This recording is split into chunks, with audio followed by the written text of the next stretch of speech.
I never thought a 100-pound propane tank would be the thing that finally broke the Meadowbrook Springs Homeowners Association.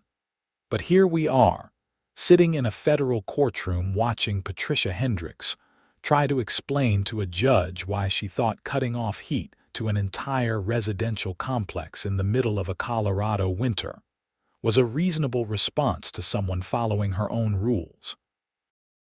My name is Xavier Garrison, and I have been living in Meadowbrook Springs, a planned community just outside Boulder, Colorado, for about 3 years now. The place is nice enough, with its manicured lawns, identical mailboxes, and houses that all look like they came from the same catalog. I bought my townhouse because it was affordable, close to my work as a mechanical engineer at a manufacturing plant, and had a decent backyard where I could set up my workshop. What I did not account for was Patricia Hendricks, the HOA president who treated the neighborhood bylaws like they were handed down from Mount Sinai. Patricia was exactly what you would picture when someone says the word Karen. She was in her mid-50s, always wore pastel cardigans over matching blouses, and had that particular haircut that defied both gravity and common sense. Her voice had this nasal quality that could cut through concrete, and she wielded the HOA rulebook like a weapon. Every Sunday, she would do her neighborhood inspection walk with a clipboard, marking down violations that ranged from grass being a quarter-inch too long to trash cans being visible from the street on non-collection days. The propane tank situation started in early November. I had a workshop in my garage where I did metalworking as a hobby, welding small sculptures and fixing things for neighbors. Colorado winters are brutal, and my garage was not insulated well enough to work in comfortably without supplemental heat. The complex had natural gas lines, but they only ran to the main houses, not the detached garages.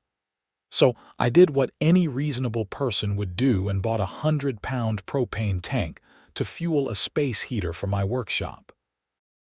I placed the tank on a concrete pad behind my garage, properly secured it with chains, kept it away from any ignition sources, and made sure it was screened from view by a decorative fence panel. It was completely up to code, inspected by the fire marshal, and honestly more professional than most residential propane setups. I had worked in industrial settings long enough to know how to handle compressed gases safely. Everything was fine for about 2 weeks. I would spend my evenings in the garage, working on a bronze sculpture of a hawk that I had been commissioned to make for a local art gallery. The heater kept the space comfortable, my welds were clean, and life was good. Then, on a frigid November morning, I found the notice taped to my front door. The letter was printed on official HOA letterhead, which Patricia had designed herself to include a small graphic of a house with a disapproving face. It read, "Notice of violation. It has come to the attention of the Meadowbrook Springs HOA board that you are storing a propane tank exceeding 20 pounds on your property. Per Section 14.7 of the Community Bylaws, adopted November 1st of this year, propane tanks larger than 20 pounds are strictly prohibited due to safety concerns and aesthetic considerations. You have 7 days to remove this violation or face fines of $100 per day." I read the letter 3 times, standing there in my driveway in my bathrobe while my coffee got cold. Section 14.7. I had read the bylaws when I moved in, and there was definitely nothing about propane tanks. I went back inside, pulled up the digital copy of the community bylaws on my laptop, and searched for any mention of propane. Nothing. The bylaws were last updated 2 years ago, well before I moved in. That evening, I walked over to Patricia's house, which was the largest model in the development and sat at the end of the main boulevard like a judgment throne. She answered the door still wearing an apron that said Queen of the Kitchen in cursive letters. "Xavier," she said, not quite smiling. "What can I do for you?" "I got this notice about my propane tank," I said, holding up the letter, "but I cannot find anything in the bylaws about propane restrictions. Can you show me where this rule is?" "Section 14.7, she said, as if that explained everything. "We added it at last month's board meeting." "Okay, but I did not receive any notice about bylaw changes. Do not residents have to vote on amendments?" Patricia's smile became thinner. "The board has the authority to implement safety regulations without a full vote, per our governance structure. We sent out an email blast about the meeting." "I never got any email," I said. "And even if you did send one, you cannot just change the rules and expect everyone to comply immediately. I have an investment in that tank. I use it for my workshop." "That is not my problem, Xavier." "The rule is the rule. You have 7 days.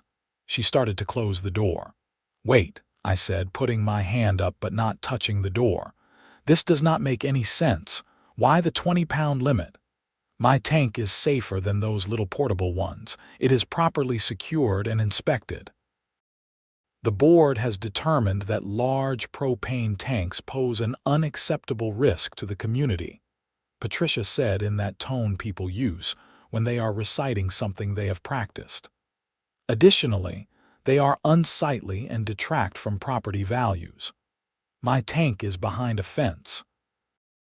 You cannot even see it from the street. 7 days, Xavier." This time she did close the door, and I heard the deadbolt click into place. I spent the next day doing research.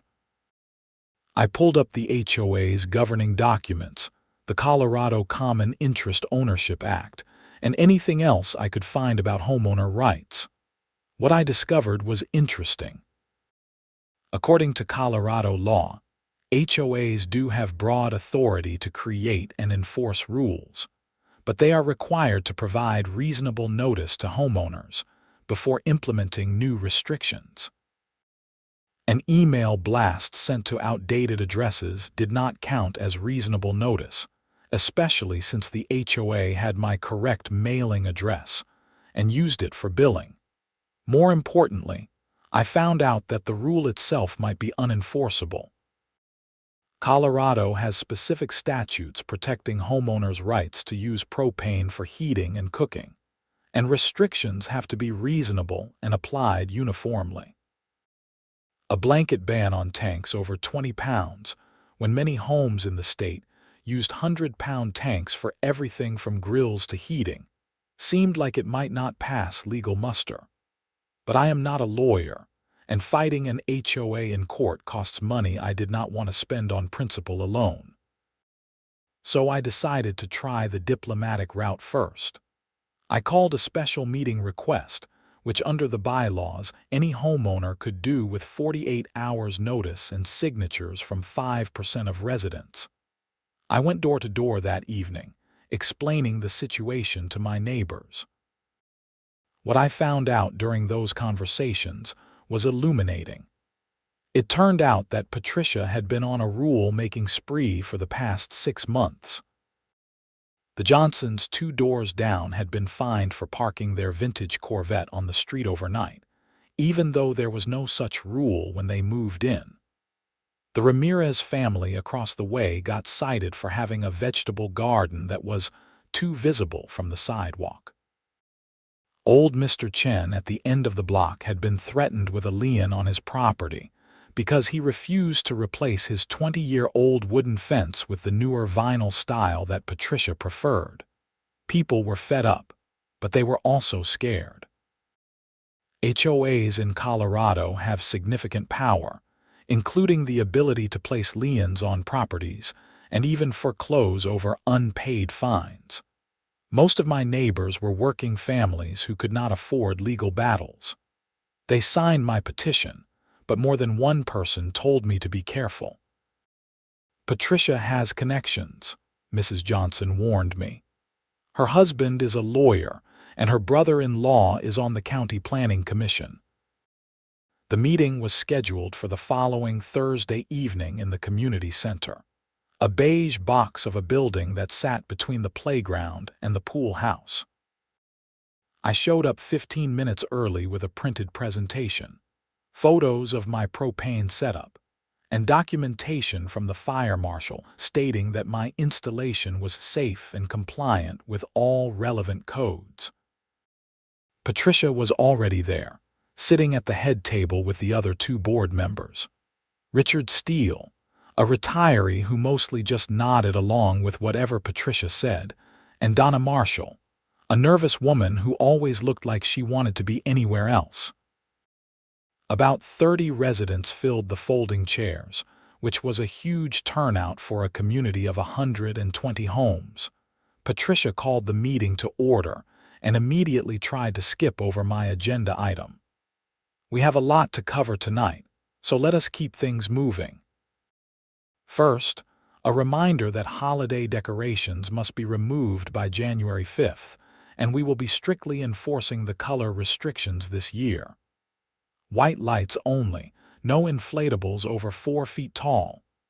Excuse me, I said, standing up. I called this meeting specifically to discuss the new propane restriction. That needs to be addressed first. Patricia's jaw tightened.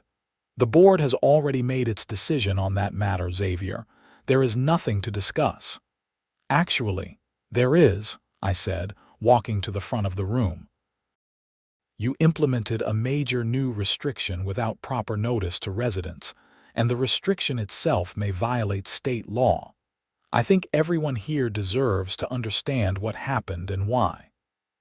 I plugged in my laptop and pulled up my presentation on the projector screen. I walked through the timeline, showing when the rule was supposedly adopted, when I received notice, and the lack of any email or mailing beforehand. I showed photos of my propane setup, the fire marshal's inspection certificate, and documentation of similar installations throughout Boulder County. Then I got to the interesting part. I did some more digging into when this rule was adopted, I said. According to the board meeting minutes, which are public record, the vote took place on November 1st at 7 p.m. The notice says the meeting was publicly announced per bylaws requirements. But here is the thing. I pulled up another document. The announcement for that meeting was posted on the community bulletin board on October 31st at 6 p.m. The bylaws require 72 hours notice for board meetings. 48 hours before the meeting would have been October 30th at 7 p.m. This meeting was technically invalid because proper notice was not given. The room went silent. Patricia's face had gone red. That is a technicality, she said. The meeting was valid. Maybe, I said. That would be for a judge to decide. But here is my bigger question. Why this rule at all? Who complained about propane tanks? What safety incident prompted this? Because I talked to the Boulder Fire Department, and they said they have not received a single call about propane tanks in Meadowbrook Springs in the 3 years this development has existed. We are being proactive, Patricia said. Prevention is better than cure. Okay, but why the 20-pound limit specifically? Those little tanks are actually more dangerous in many ways. They are moved around more, increasing the chance of damage. They are often stored improperly. The fittings are less robust. My 100-pound tank is stationary, professionally installed and inspected. It is objectively safer than someone's grill tank. Mr. Chen spoke up from the back. I think we all know what this is really about. Patricia does not like the way it looks. She does not like that Xavier does metalworking in his garage because she thinks it is not classy enough for the neighborhood. That is absurd, Patricia snapped. This is about safety, period. Then, why did you tell me last month that my vegetable garden was too ethnic for the neighborhood aesthetic? Maria Ramirez said, standing up. You said it made the place look like a farm instead of a professional community. I never said that. You did, and my husband heard you too. The meeting devolved from there. Person after person stood up with complaints about Patricia's arbitrary enforcement and new rules. The list of grievances was long. Fines for basketball hoops that had been there for years, threats over dog breeds that were suddenly not permitted, demands that people replace perfectly good garage doors because Patricia decided the style was outdated.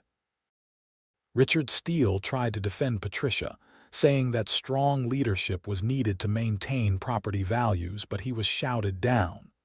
Donna Marshall said nothing, just sank lower in her chair. Finally, I held up my hands.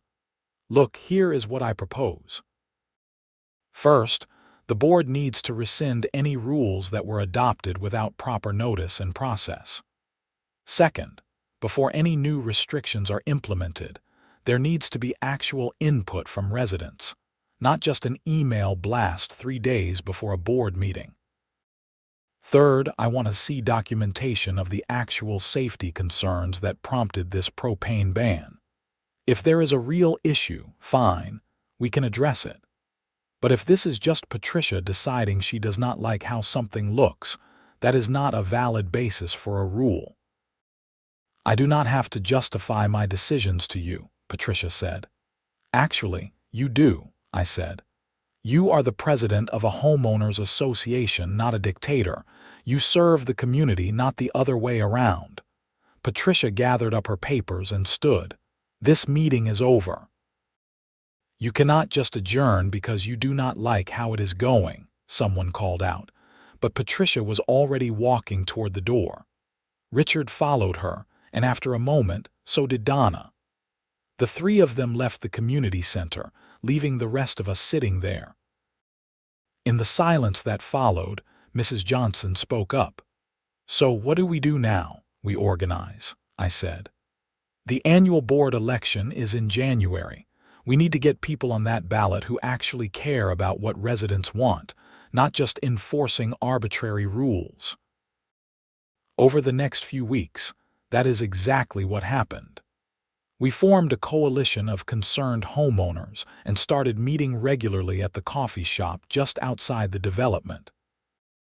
We called ourselves the Meadowbrook Residents Committee, and our goal was simple: take back the HOA from Patricia's authoritarian control. Meanwhile, the deadline for removing my propane tank came and went. I ignored it. Patricia started sending me fines in the mail, $100 per day as promised. I documented every letter, every notice, every threat. I did not pay a single one. Patricia escalated. She sent me a certified letter stating that if I did not remove the tank within 10 days, the HOA would exercise its right to enter my property and remove it themselves, with all costs plus a 50% administrative fee added to my account. She also suspended my access to community amenities, which meant I could not use the pool, the gym, or the community center. I responded with my own certified letter, written with the help of a lawyer I consulted for a few $100s. The letter pointed out that the rule was improperly adopted, that the HOA did not have the right to enter my property without a court order, and that any attempt to do so would be considered trespassing and possibly theft. I also noted that I was prepared to file a lawsuit for harassment and abuse of process if the fines continued. Patricia did not like that. At the next board meeting, which I did not attend but heard about from friends who did, she proposed a special assessment against my property to cover legal fees associated with enforcement actions. The special assessment was $15,000. That was when I realized Patricia was not going to back down through normal channels. She had decided this was a war, and she was willing to use every tool the HOA had to win it. The problem for her was that I had been doing my own research, and I had discovered something very interesting about the Meadowbrook Springs HOA's structure. It turned out that the heating system for the community center, the gym, and the pool house all ran off a central boiler system located in a mechanical room under the community center. And that boiler system, it was fueled by a 500-pound propane tank behind the community center, hidden behind the same kind of decorative fencing I used for my 100-pound tank. The beautiful irony was not lost on me. Patricia had banned propane tanks over 20 pounds for safety reasons, but the HOA itself was using a tank 5 times the size of mine to heat the very building where she held her meetings. I confirmed this with a visit to the mechanical room. The door was not locked, and I have enough engineering background to recognize a commercial propane heating system when I see one. I took detailed photos and video, documenting everything. The tank itself was in decent shape, but it was definitely over 20 pounds. In fact, it was over 400 pounds when full. At first, I considered just pointing out the hypocrisy at the next board meeting. But then I had a better idea, one that was both perfectly legal and devastatingly effective. The rule that Patricia had pushed through said that propane tanks over 20 pounds were prohibited on any property within Meadowbrook Springs. The community center, gym, and pool house all sat on HOA common property, which was still within the development boundaries. Technically, the HOA was violating its own rule. I sent a formal complaint to the board, citing Section 14.7 and demanding that the 500-pound propane tank be removed within 7 days, just like the notice I had received. I sent it certified mail with return receipt requested, copied every board member, and included photos documenting the violation. Patricia called me that evening. I let it go to voicemail. Her message was short. "This is ridiculous, Xavier, and you know it. Call me back so we can discuss this like adults." I did not call her back. 3 days later, I received a response letter from the board. It stated that the propane restriction was intended for residential properties only and did not apply to HOA common facilities. The letter had no legal citations, no reference to the actual language of the rule, just Patricia's assertion that it did not apply. I wrote back, pointing out that the rule as written made no such distinction. "Propane tanks exceeding 20 pounds are strictly prohibited," was the exact language. There was no exemption for common facilities, no clause about residential use only. If the rule was valid and enforceable, it applied to everyone equally. The fines against me continued to accumulate. I was now up to several $1,000s in alleged violations. But I kept my tank exactly where it was, properly maintained and fully legal under actual fire codes. December arrived with a vengeance. Colorado had one of those early winter storms that made national news, with temperatures dropping below zero and snow measured in feet rather than inches. The storm hit on a Thursday, and by Friday morning, the entire metro area was shut down. I spent the day in my workshop, nice and warm thanks to my propane heater, working on finishing touches for my sculpture. That evening, I got a knock on my door. It was Donna Marshall, the timid board member, bundled up in a massive parka and looking miserable. "Xavier, I need to talk to you," she said, her teeth chattering. I let her in and made her a cup of coffee.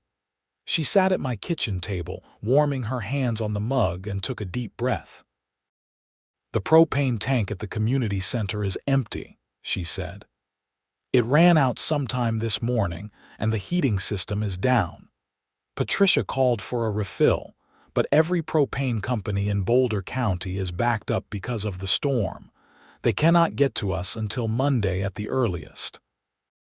I sipped my own coffee and waited for her to continue. "There is a problem," Donna said. "The pipes in the community center are going to freeze if we do not get heat restored. The pool house too. If those pipes burst, we are looking at tens of thousands of dollars in damage, maybe more.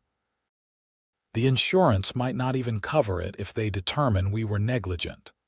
That does sound like a problem, I agreed. Patricia wants to know if you would be willing to temporarily lend your propane tank to heat the community center until we can get a delivery. I set down my coffee. Let me make sure I understand this correctly. Patricia wants to borrow the propane tank that she has been fining me $100 per day to remove. The one she says is a safety hazard and violates community standards, to heat the building where she holds meetings to fine people like me. Donna would not meet my eyes. I know how it sounds. Does Patricia understand the irony here? She is desperate, Xavier. We all are. If those buildings get damaged, it comes out of the HOA budget, which means special assessments for everyone. People are already angry about the situation. This could bankrupt the association. I thought about it for a long moment. Part of me wanted to tell Donna to go back and tell Patricia exactly what she could do with her request. But I am not a vindictive person by nature, and the truth was that if the community center was damaged, it would affect every resident, not just Patricia. I will make you a deal, I said. I will temporarily provide my propane tank to heat the community center on 3 conditions. First, all fines against me are permanently waived. Second, Section 14.7 is immediately rescinded.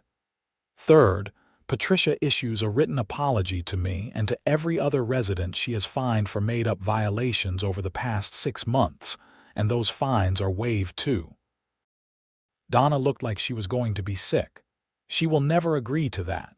Then I guess the pipes freeze. It is that simple, Donna. Patricia created this situation by pushing through a stupid rule without thinking through the consequences. Now she gets to live with those consequences. People could lose their homes if the HOA goes bankrupt.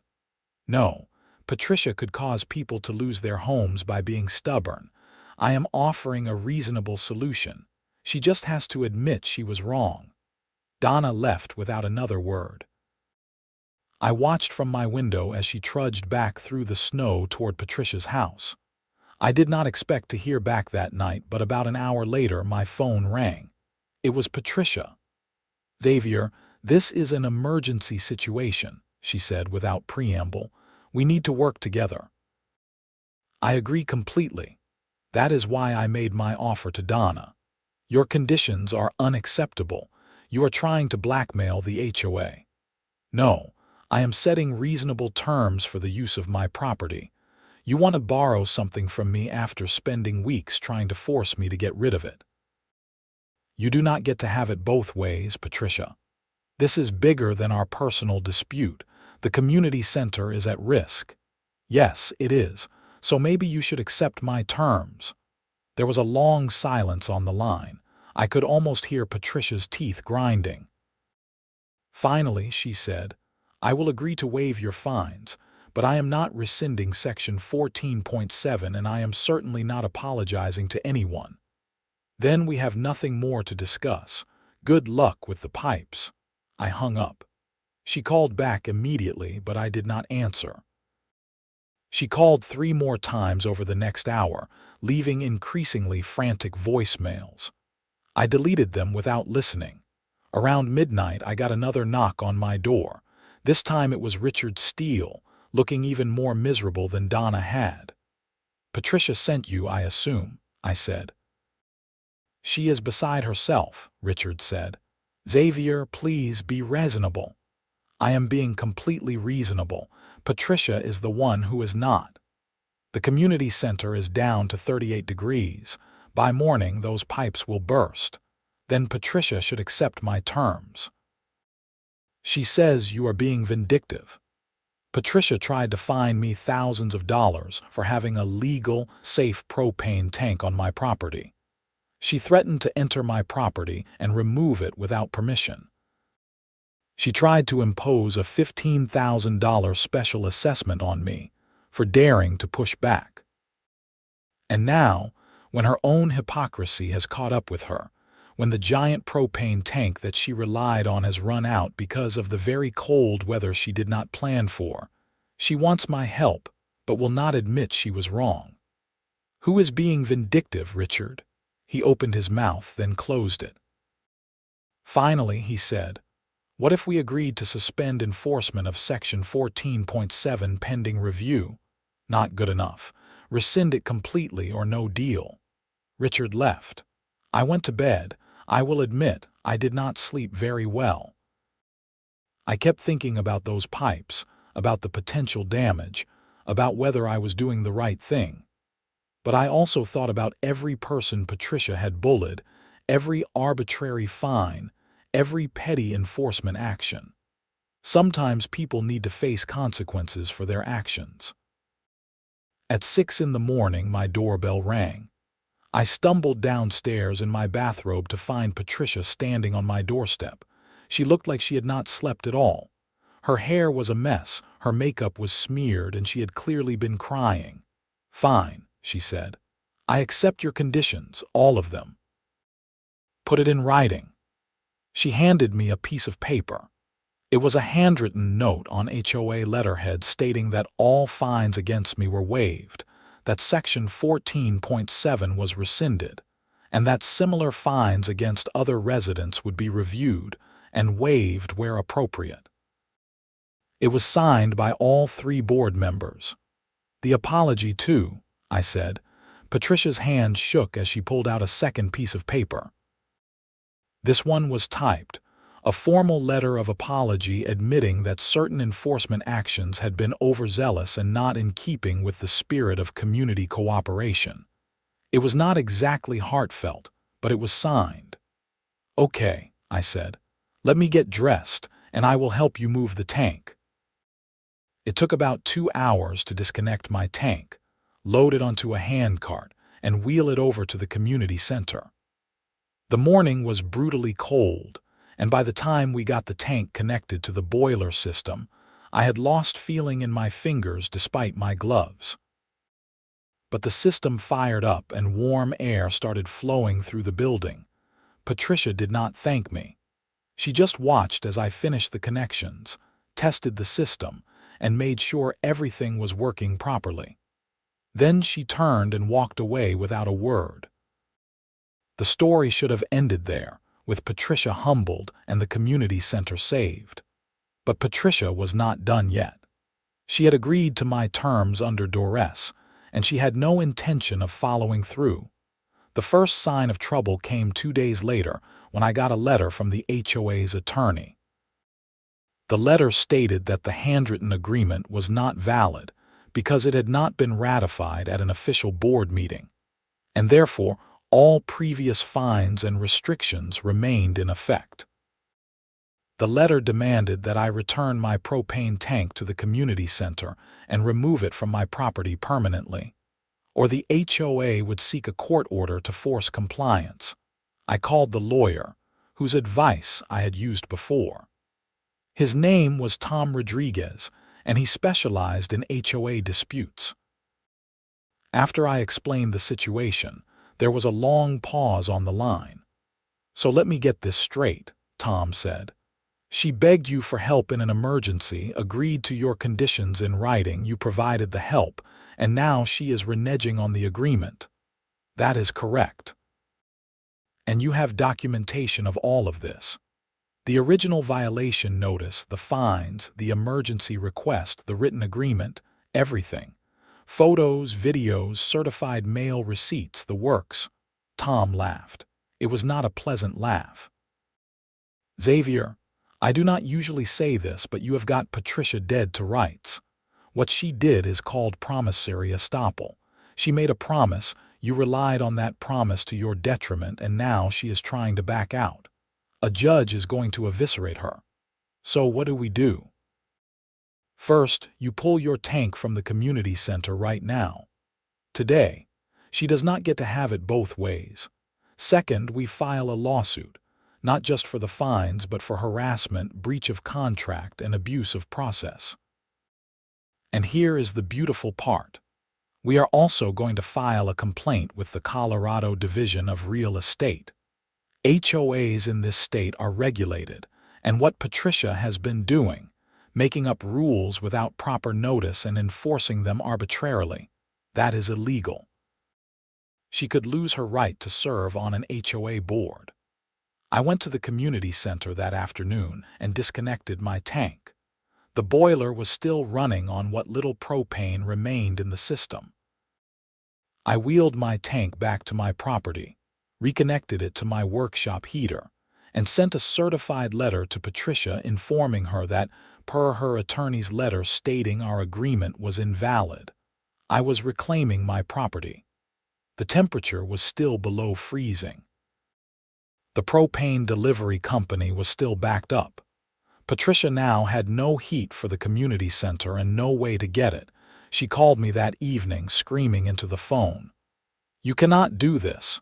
You are putting the entire community at risk." No, Patricia, you did that. You had a valid agreement and you chose to break it. Now you get to deal with the consequences. I will sue you for everything you have. Get in line. My attorney is filing first thing Monday morning, and just so you know, we are also filing a complaint with the state.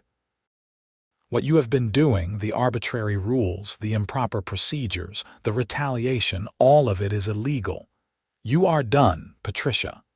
She hung up on me. I poured myself a whiskey and sat down to write a detailed email to every resident in Meadowbrook Springs, laying out everything that had happened. I included photos, copies of documents, the timeline of events, and an explanation of the legal issues involved. I ended the email with a call to action. Attend the emergency board meeting that I was formally requesting and vote to remove Patricia from the board. The email went out Saturday night. By Sunday morning, my phone was ringing off the hook. People were furious, not at me, but at Patricia. It turned out that many residents had received similar letters from the HOA attorney, trying to enforce fines and rules that Patricia had supposedly rescinded. The emergency board meeting was scheduled for Tuesday evening. The community center was still without heat, so we held it at the clubhouse of a neighboring development whose HOA president was sympathetic to our cause. Over 90 residents showed up, nearly every homeowner in Meadowbrook Springs. Patricia tried to maintain control from the start. This meeting is out of order. We are not on HOA property, so any votes taken here are invalid. Actually, Tom Rodriguez said, standing up from where he had been sitting in the back row, Colorado law allows for HOA meetings to be held at any location accessible to residents when the regular meeting space is unavailable. Given that the community center is currently uninhabitable due to your poor planning, this location is perfectly valid. Patricia's face went white when she saw Tom. "Who are you?" Tom Rodriguez, attorney for Xavier Garrison. "I am here as an observer to ensure proper procedures are followed." The meeting proceeded. Multiple residents stood up to share their experiences with Patricia's enforcement actions. The Johnsons talked about being fined for their vintage car. The Ramirez family showed photos of their vegetable garden that Patricia had deemed too ethnic. Mr. Chen shared letters threatening foreclosure over his fence. A woman named Lisa, who lived 3 houses down from me, revealed that Patricia had tried to fine her for having a political wreath on her door. The wreath said, "Peace on Earth," during Christmas. Patricia had deemed it a political statement. The stories went on for over an hour. By the end, even Richard Steele looked shaken. Donna Marshall was openly crying. Finally, I stood up. "I want to make a motion to remove Patricia Hendricks from the HOA board, effective immediately, for violations of Colorado HOA regulations, abuse of process, and breach of fiduciary duty to the community." "You cannot do that," Patricia said. "The bylaws require a 2/3 vote of all homeowners. not just those present. Actually, Tom said, standing again, Colorado law allows for board members to be removed by a simple majority vote of homeowners present at a properly noticed meeting when there is cause. And based on what I have heard tonight, there is abundant cause. The vote was not even close. Out of 92 residents present, 87 voted to remove Patricia. Richard and Donna both abstained. Only Patricia voted against her own removal and 3 of her friends who still supported her. Patricia stood up, grabbed her purse, and pointed at me. "This is not over, Xavier. I will sue you personally. I will make sure you regret this." "Looking forward to it," I said. She stormed out. The room erupted in applause. We held an immediate election for a new board president. Mrs. Johnson was nominated and accepted. Her first act was to officially rescind Section 14.7 and several other rules that Patricia had implemented without proper procedure. Her second act was to void all fines issued under those rules. Her third act was to ask if I would be willing to temporarily loan my propane tank to the community center until the delivery could be made. I agreed. By midnight, the community center had heat again, and crisis was averted, but Patricia was not done. True to her word, she filed a lawsuit against me the following week. The complaint was a mess of allegations, claiming that I had intentionally sabotaged the HOA, endangered the community, and conspired to defame her. She was suing for $100,000 in damages. Tom read the complaint and actually laughed out loud. "This is one of the most frivolous lawsuits I have ever seen. She does not have a single valid claim. But you know what? Let her dig her hole deeper. We will countersue, and when we are done, she is going to wish she had just let the propane tank thing go." Our countersuit was filed 2 weeks later. We sued Patricia personally for harassment, abuse of process, and violation of my civil rights under Colorado HOA law. We also sued the HOA itself for allowing Patricia's behavior to continue unchecked, though we made it clear that we were willing to drop that claim if the new board cooperated with discovery and provided documentation of Patricia's actions. The new board, led by Mrs. Johnson, immediately agreed to cooperate. They turned over emails, meeting minutes, and financial records. What those records revealed was stunning. It turned out that Patricia had been using HOA funds to pay her personal attorney for legal work that had nothing to do with the association.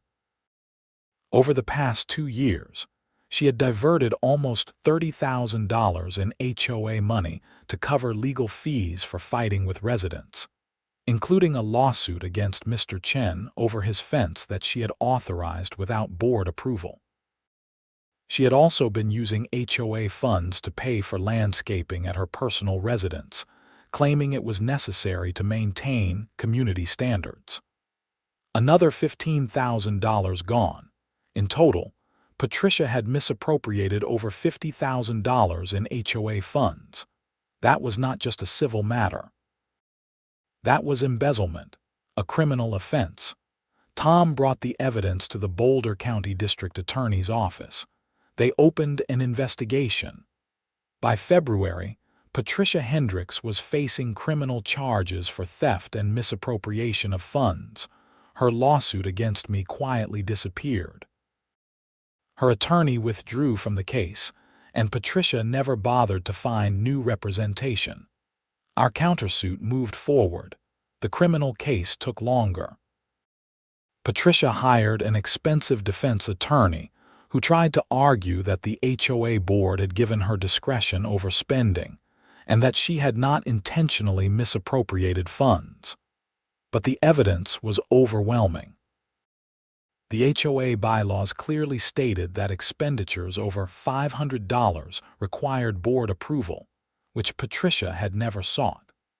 Her own emails showed her directing the HOA's landscaping company to work on her property and bill it to the association. In June, Patricia pleaded guilty to one count of theft over $25,000, a felony in Colorado. She was sentenced to 3 years probation, ordered to pay full restitution to the HOA, and banned from serving on any HOA board in Colorado for 10 years. Our civil case settled shortly after. Patricia agreed to pay me $20,000 in damages and to issue a public apology that was sent to every resident in Meadowbrook Springs and posted on the HOA website. The apology was everything I could have hoped for. A detailed admission of wrongdoing, an acknowledgement that her enforcement actions had been improper and motivated by personal preferences, rather than legitimate safety or aesthetic concerns, and a recognition that her behavior had harmed the community. By the time everything was resolved, it was August.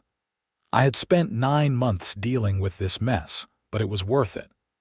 The new HOA board, led by Mrs. Johnson, had transformed Meadowbrook Springs into an actual community rather than Patricia's personal fiefdom.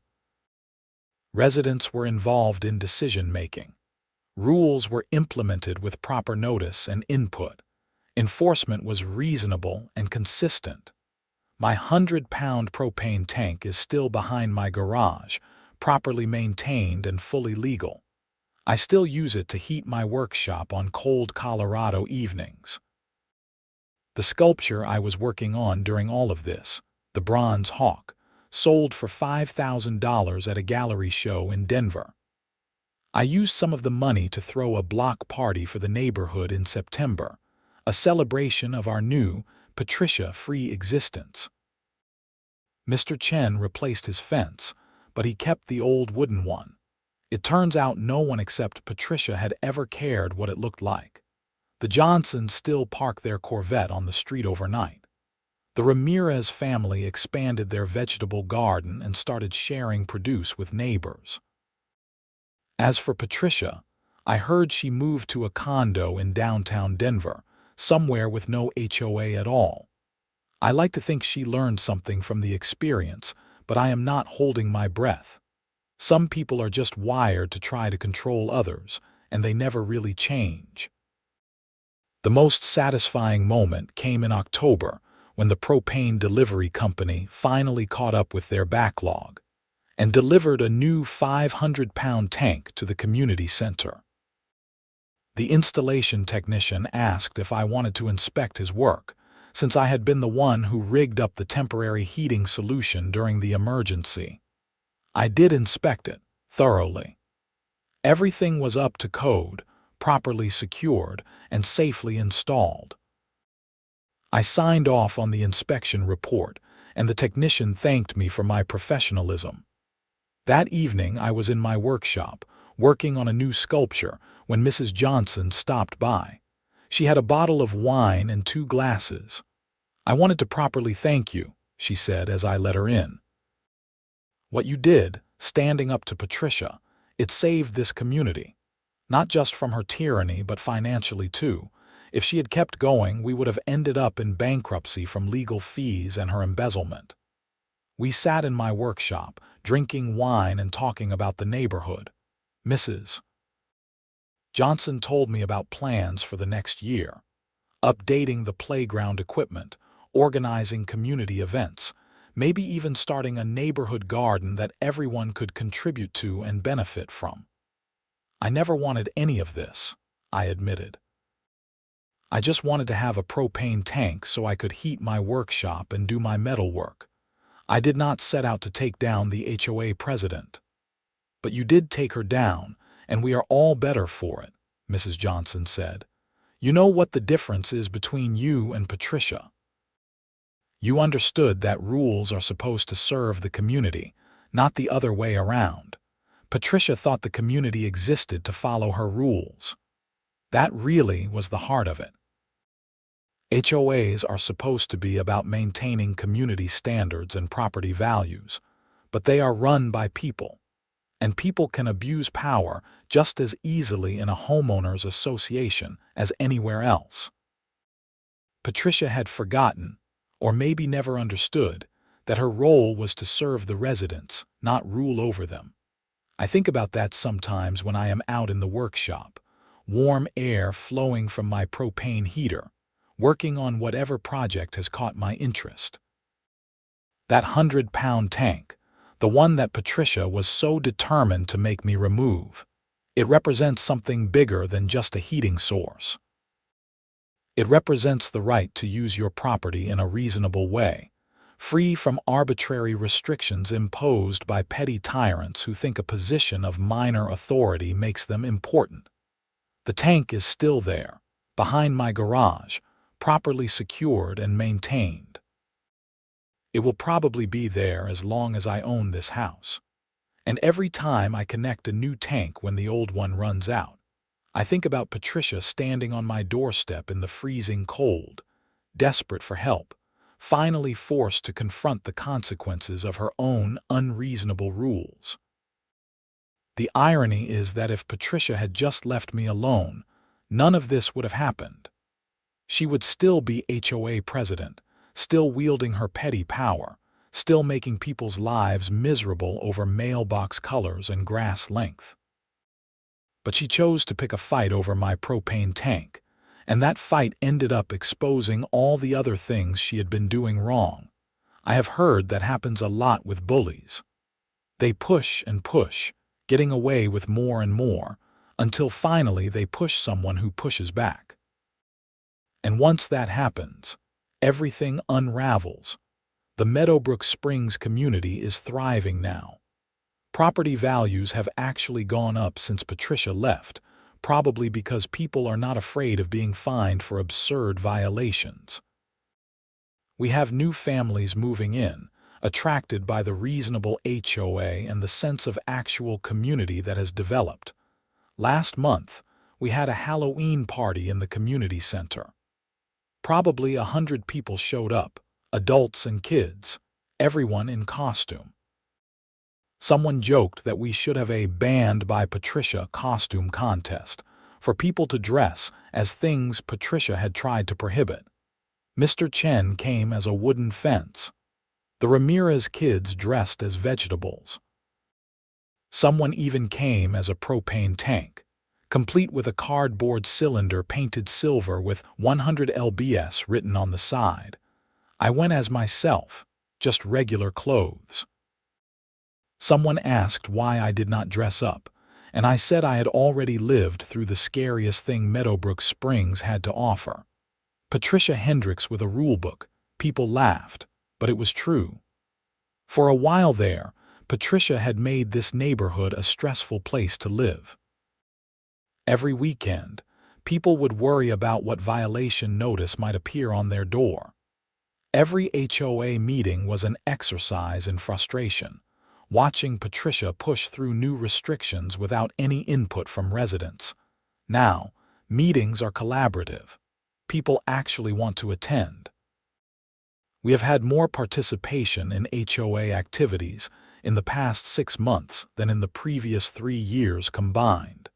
And my workshop stays warm all winter, thanks to a 100-pound propane tank that Patricia tried so hard to eliminate.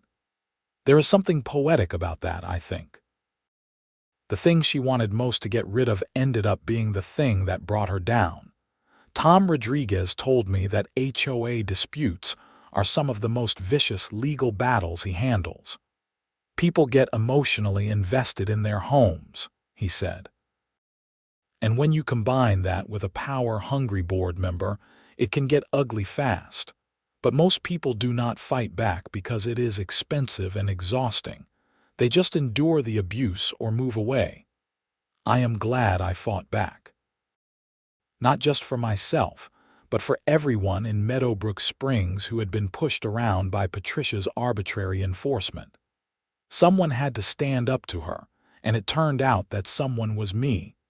The case has become somewhat famous in local HOA circles. Tom told me he has gotten calls from homeowners in other developments, asking if he can help them with similar situations. There is apparently a whole network of tyrannical HOA board members in the Denver metro area, all running their little kingdoms with iron fists. I hope that what happened here sends a message to those people. Residents have rights. There are laws that govern HOA behavior. And eventually, if you push hard enough, someone will push back hard enough to bring you down. As for the propane tank itself, it is just sitting there doing its job, keeping my workshop warm so I can do my metalwork. It has become a bit of a neighborhood landmark in a weird way. People walk by and point it out to visitors. That is the propane tank that brought down the HOA president. I have thought about putting up a little plaque, something tongue-in-cheek, but I decided against it. The tank does not need a plaque. It is just a tool, a piece of equipment that serves a purpose. The fact that it became the focal point of a battle over HOA overreach, that is just circumstance. But I will admit, sometimes when I am out there in the winter, my workshop toasty warm, working on a sculpture or fixing something for a neighbor, I pat the tank like it is an old friend. Because in a way it is. That tank and I went through something together, a battle against bureaucratic absurdity and petty tyranny. And we won. The settlement money from Patricia, the $20,000, I put most of it toward a college fund for my nephew. But I did keep a little bit for myself, which I used to buy a new welding setup for the workshop. Better equipment, cleaner welds, more possibilities for projects. I am working on a commission now, a large outdoor sculpture for an office building in Boulder. It is a phoenix, rising from flames, about 8 feet tall when finished. The symbolism is not lost on me. Meadowbrook Springs rose from the ashes of Patricia's reign, transformed into something better. The HOA has a budget surplus now, for the first time in years. It turns out that when you are not spending tens of thousands of dollars on frivolous legal battles and paying for the president's personal landscaping, money goes a lot further. The new board is using the surplus to make real improvements, fixing the tennis courts that had fallen into disrepair, updating the security lighting, building a proper dog park that people had been requesting for years. Patricia fought the dog park, by the way. She said it would lower property values and attract undesirable elements, by which she apparently meant people with dogs, as if dog ownership was some kind of moral failing. The dog park opened in July, and it has become one of the most popular amenities in the community. People gather there in the evenings, dogs playing while owners chat. It has built community in a way that Patricia's rigid rules never could. I do not have a dog myself, but I stop by the dog park sometimes just to hang out. There is something life-affirming about watching dogs play, unburdened by HOA politics and petty restrictions. They just exist, enjoying the moment, not worried about whether their fur color matches the approved palette or if their barking violates noise ordinances. Sometimes I wonder what Patricia thinks about all this, whether she ever reflects on how things went so wrong for her. She had power, respect from at least some residents, a position of authority. She could have used that to actually improve the community. Instead, she used it to bully and control, and ultimately it cost her everything. Her position, her reputation, her criminal record clean, her money. I do not hate Patricia. I am not even angry at her anymore. Mostly, I just feel sorry for her. She must be miserable, living with the knowledge that she destroyed her own standing in the community over something as stupid as a propane tank. But that is her burden to carry, not mine. I have moved on. My life is good. My work is fulfilling. My neighborhood is a place I actually enjoy living in now. And every evening when I head out to my workshop and fire up that heater, I am reminded that sometimes the most important thing you can do is stand up for what is right, even when it is difficult, even when it would be easier to just comply with an unreasonable demand. Patricia tried to make me remove my propane tank. Instead, I removed her. And in doing so, I helped remove the culture of fear and arbitrary enforcement that she had created. That is a pretty good outcome for a 100-pound propane tank. The Phoenix sculpture is almost finished now. The wings are spread wide, each feather individually crafted and welded into place. The flames at the base curl upward, suggesting movement and transformation. It is some of my best work, and I think it is appropriate that I created it during this period of transformation for Meadowbrook Springs. When I deliver it to the client next month, I will have to disconnect my propane tank and load it into the truck to use my portable torch for final on-site welding. That tank has traveled with me to job sites across Colorado, a constant companion in my work. It has never let me down, never failed to provide the fuel I needed to create. Patricia saw it as a problem to be eliminated. I see it as a tool that enables creation. That difference in perspective tells you everything you need to know about why she failed and I prevailed. The story of the Meadowbrook Springs HOA and the propane tank has spread beyond our little community now. A reporter from the Denver Post wrote a feature article about it, framing it as a cautionary tale about HOA overreach. The article was picked up by national news outlets, and suddenly, I was getting calls from people across the country who had their own HOA horror stories. I do not particularly enjoy the attention, but I hope the story helps other people in similar situations realize that they do not have to accept abuse from their HOA boards. There are laws, there are protections, and there are attorneys like Tom Rodriguez who specialize in fighting back against overreaching associations. Mrs. Johnson has been interviewed several times about how we turned the HOA around. She always gives me credit for starting the fight, but the truth is that it took the entire community working together to make the changes stick. One person standing up was important, but 50 people standing up together was unstoppable. That is the real lesson here, I think. Patricia had power because people were afraid to challenge her.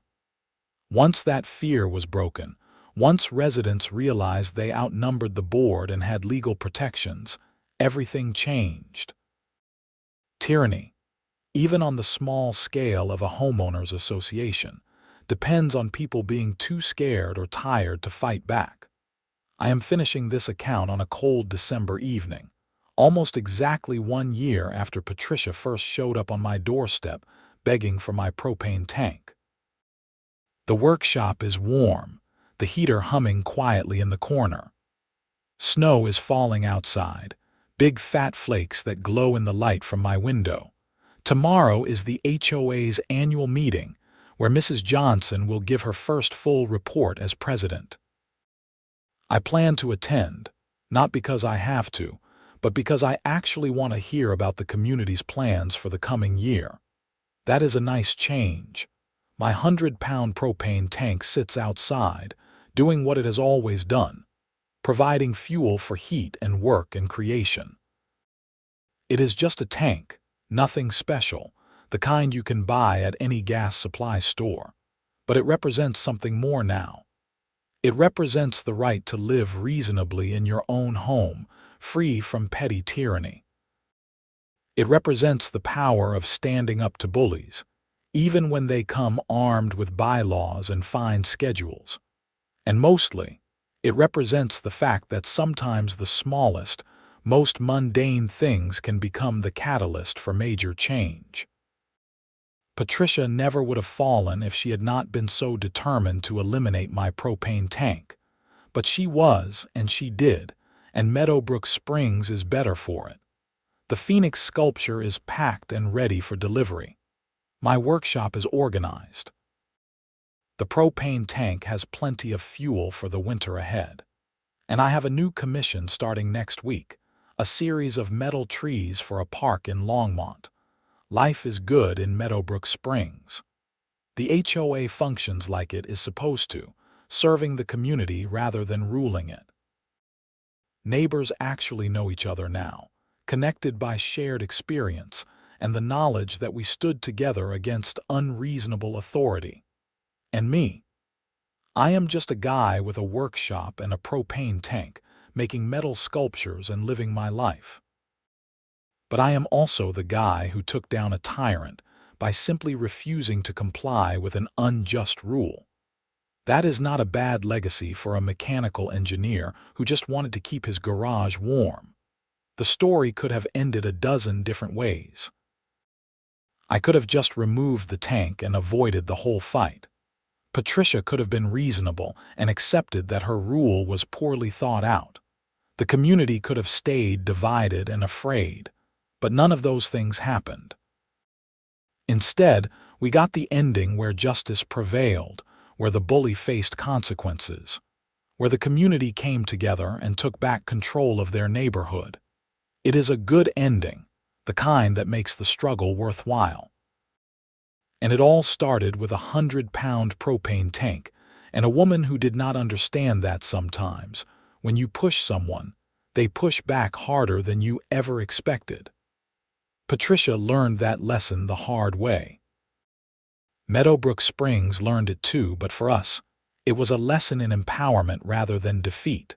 So here we are, 1 year later, warm and productive and free from tyranny. The propane tank hums quietly outside my workshop, providing heat and fuel, and in its own way, a reminder of what can happen when ordinary people refuse to accept extraordinary abuse. That is the end of the story, really. Patricia is gone, the community is healed, and my propane tank remains exactly where it always was, doing the job it was meant to do. Sometimes the simplest endings are the best ones. No dramatic confrontations, no last-minute reversals, just quiet resolution and the satisfaction of knowing that we did the right thing and it worked out. I will keep working in my warm workshop, creating sculptures and fixing things and living my life. The HOA will keep functioning properly under reasonable leadership. And somewhere in Denver, Patricia will hopefully think about what she did wrong and maybe, just maybe, become a better person. But whether she does or not, it does not matter to me anymore. This story is finished. The propane tank stays. The community thrives. Justice was served. And that is all I ever really wanted.